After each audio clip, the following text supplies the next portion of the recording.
Thank you. Thank you, Mike Pence.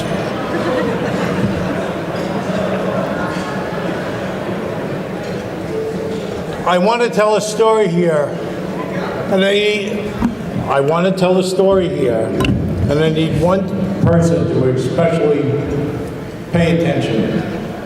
And I know he will. It's my chaplain, Father Sal Pignatto. I want you to listen to this. Now, Father Sal, as I call him, was my faithful friar when I first joined the 4th degree. And in Father Sal's speeches and his homilies, he always referred to the Theotokos, the God-bearer. He told me that from a long time ago. I couldn't pronounce Theotokos until last year, but he told me what it means. It means God-bearer. It's an ancient word. But he always talked about Her Lady, whether it be the one that we're familiar with, Our Lady of Immaculate Conception, Our Lady of Guadalupe. And what not only Our Lady meant to us, but what our mothers meant to us.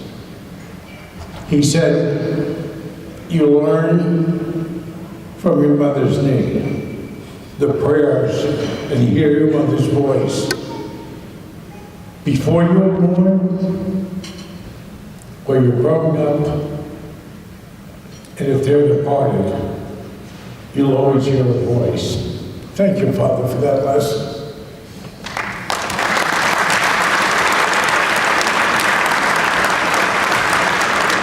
So it's whether it's, you know, when he told me it was intercontinental. It was beyond the borders. It was whether it was Our Lady of Guadalupe, Fatima, who always made an appearance to us, and you were Bernadette sitting there with the children. It was always Our Lady. He even ends his Divine Liturgy with Immaculate Mary every time. I will not sing this for you. He will, if you come to his Divine Liturgy.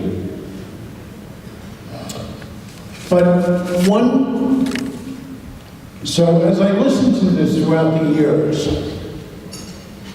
and listened to his teaching, and he would always remind us, he was the faithful friar in my assembly. I was a district deputy in his council, and I got to know him.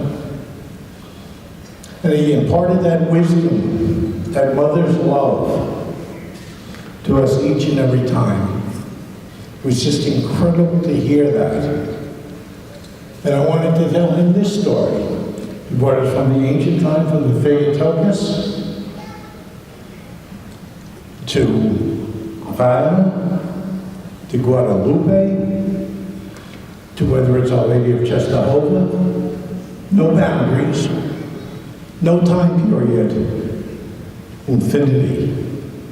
But it was the Venerable Mother Marina de Jesus Torres that lived from 1563 to 1635. A conceptuous nun in the royal covenant of the Immaculate Conception, that the Mother of God appeared under the title of Our Lady of Good Success. Predicting also these revelations would not be known until the world to the end of the 20th century.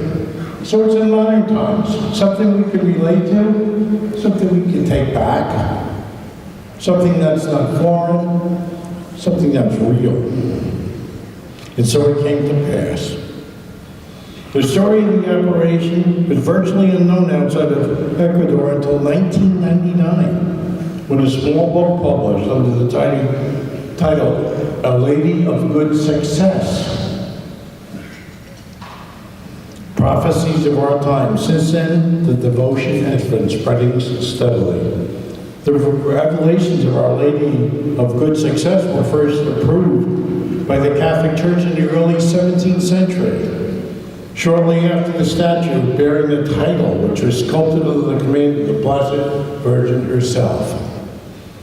The Bishop of Quito at the time, Salvador de Rebello, went so far as to issue official documents attesting to the statue, which was miraculously completed and transformed by St. Francis of Assisi, by the archangels Michael, Gabriel, and Raphael. This took place during the early morning of January 16th, 1611, and was witnessed by Mother Mariana, who then saw the Blessed Virgin into the statue, like the rays of the sun penetrate beautiful crystals. A few weeks later, the bishop solemnly appointed and consecrated the image. Since then, the devotion has continued to enjoy the approval and support of the Church. And the prophecies of Our Lady of Good Success have already come true. Modern times, like I said before, she foretold that the Ecuador would become a republic, and a truly Catholic president of this country would be elected in the 19th century, who would consecrate it to those Sacred Heart. She also predicted that the dogmas of papal infidelity and the Immaculate Conception would be proclaimed in that country and in that century. The object of the articles, however, is not so much to give a detailed account of these revelations as to show the importance of the Blessed Mother. She had a reason for revealing these matters to Mother Mariana in the 1600s and then allowing them to come to light recently. In fact, she predicted that the spread of the devotion to Our Lady of Good Success would bring about a miraculous restoration of the Church at a time when the situation would seem nearly hopeless. Our Lady promised to give her special assistance and her good success to those who would invoke her under this title during those days of darkness. So as we go through our days of darkness here in the Catholic Church, bringing it into modern times, I want to give Father Sal something to remind him of what he told not only myself, but to everyone who would listen, that Our Lady transcends time, is the essence of motherhood, and during our stormy days would bring us closer to her Son. So at this time, I'd like to make this presentation of Our Lady of Quito, the Lady of Good Success,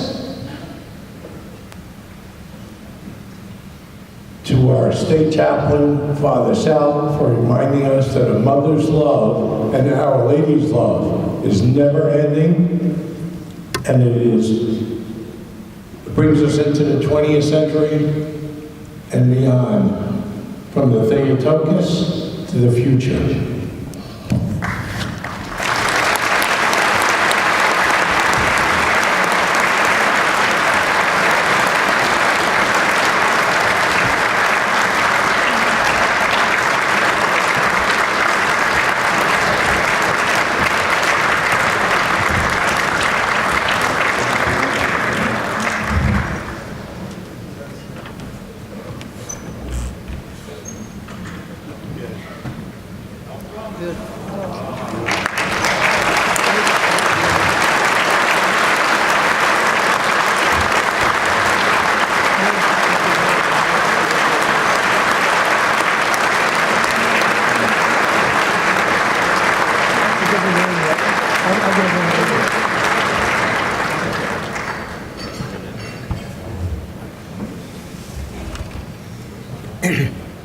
The statue is absolutely beautiful.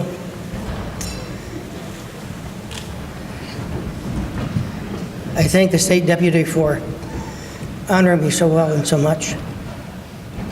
I appreciate it from the bottom of my heart.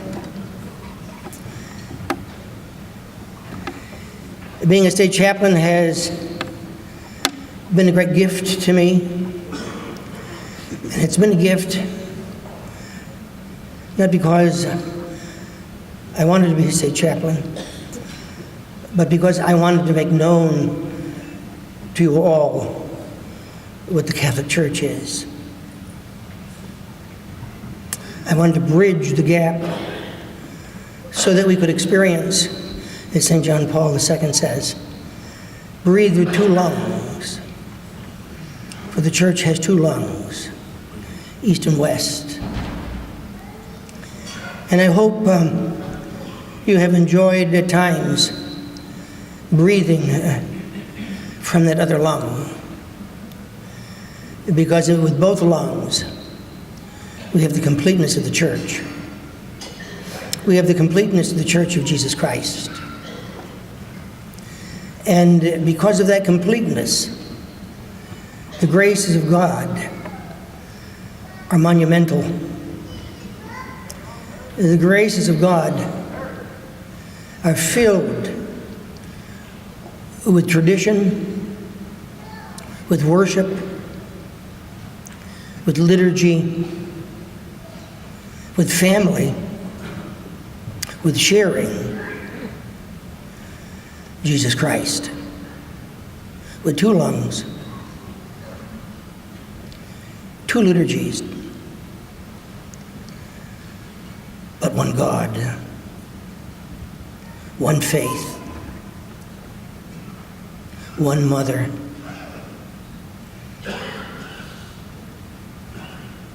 So let me say tonight, thank you for the Knights of Columbus for allowing me to be a state chaplain. And the state deputy talked about the Theotokos.